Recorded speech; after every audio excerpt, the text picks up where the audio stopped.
What is it that drives human beings to commit war crimes like that? A really good question.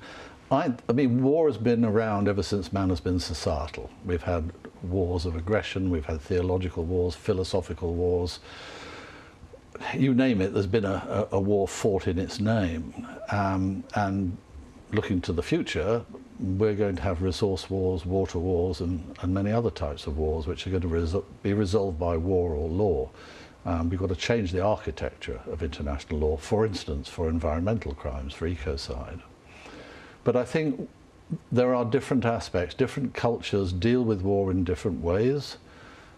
Some cultures are just simply brutal in the sense that they want to win their conflict at any cost and at any price, and take no notice of whether or not that involves flattening towns, destroying civilians, destroying cultural property.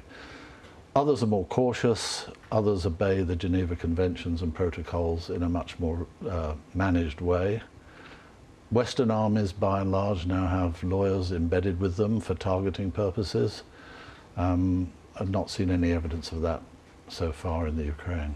But some of it just seems so random. Some of the instances that we've seen, for example, the CCTV footage of 2 security guards, Ukrainians, walking away and Russian soldiers shooting them in the back as they walked away. Well, the immediate cause of that is a lack of discipline, a lack of military training, a lack of discipline.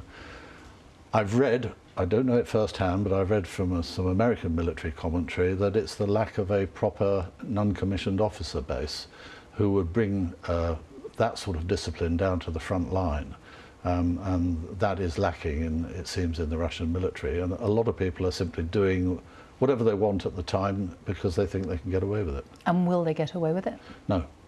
As long as you can find evidence, and it's not that difficult these days to find evidence from videos. People actually video themselves sometimes committing war crimes. There's satellite imagery, there is radio intercepts, there's then human intelligence, people actually saying what they saw, victims speaking, survivors speaking.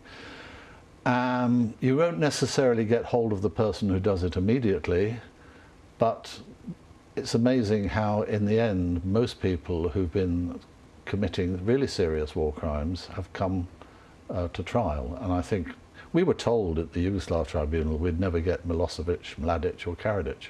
Well, we got all 3.